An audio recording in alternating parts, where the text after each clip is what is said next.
আমার স্বামী কখনোই আমাকে বলে না এখানে যেও না, ওইটা করো না, সেটা করো না।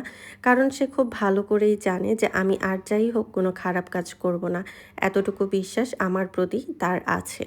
আসসালামু আলাইকুম, সবাই কেমন আছেন? আশা করছি সবাই ভালো আছেন। তৃতীয় রমজানের ব্লগ ভিডিও নিয়ে চলে আসলাম আপনাদের মাঝে। আশা করি ভিডিওটি ভালো লাগবে। ভিডিওর শুরুতেই চ্যানেলটিতে একটি লাইক দিয়ে কমেন্ট করে এবং চ্যানেলটি সাবস্ক্রাইব করে পাশে থাকবেন। সকাল সকাল গাছগুলোতে পানি দিয়ে দিচ্ছি। সকালে ছেলেকে মাদ্রাসায় দিয়ে আসছি, এসে গাছগুলোতে পানি দিয়ে দিচ্ছি। আর এই গাছগুলো দেখতে না আমার খুব ভালো লাগে।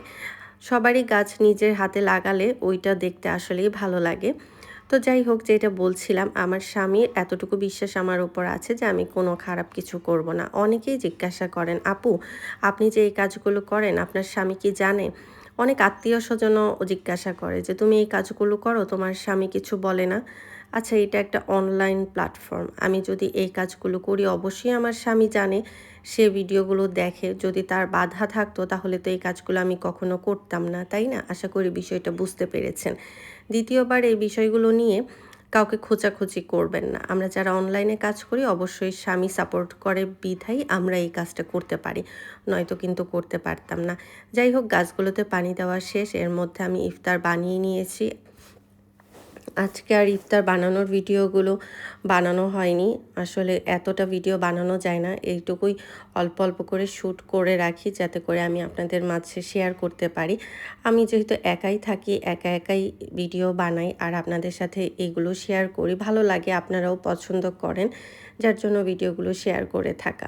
রমজানের ব্লগ আপনাদের কেমন লাগছে অবশ্যই কিন্তু কমেন্টে জানাবেন। আমি রমজান এবার একা একাই পালন করছি। আপনাদের ভাইয়া এখন আমার সাথে নেই, যার জন্য একা একাই যাই করি ওগুলো একটু একটু করে ভিডিও করি। আর এই তো আজান পড়ে গিয়েছে, আমি ইফতারটা করছি।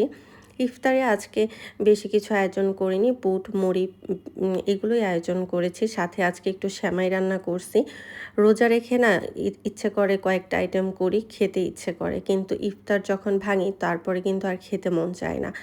ডিমের চপ করেছিলাম। আজকে নতুন ২ টা আইটেম যোগ করেছিলাম। একটু ডিমের চপ করেছি, সাথে সেমাই রান্না করেছি।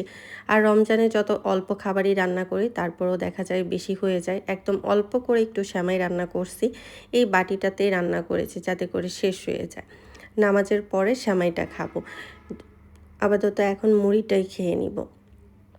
আর বুট মুড়িগুলো যদিও অস্বাস্থ্যকর খাবার, হাতে বানাই, নিজেই ঘরে বানাই, তারপরেও এগুলো অনেক গ্যাস্ট্রিকের সমস্যা করে। তারপরেও ভাবলাম যে ২-৩ দিন খাই, পরে আস্তে আস্তে হচ্ছে ভাত খাবো বা অন্যান্য কিছু দিয়ে ইফতার করব। রমজান মাস এগুলো না খেলেও ভালো লাগে না। আমরা যেহেতু বাঙালি ভাজাপোড়া কিন্তু পছন্দ করি। তবে আমার রমজান মাসে হয় না, অনেকের কষ্ট লাগে কাজ করতে। আমার কেন জানি রমজান মাসে ইফতার বানাতে অনেক বেশি ভালো লাগে।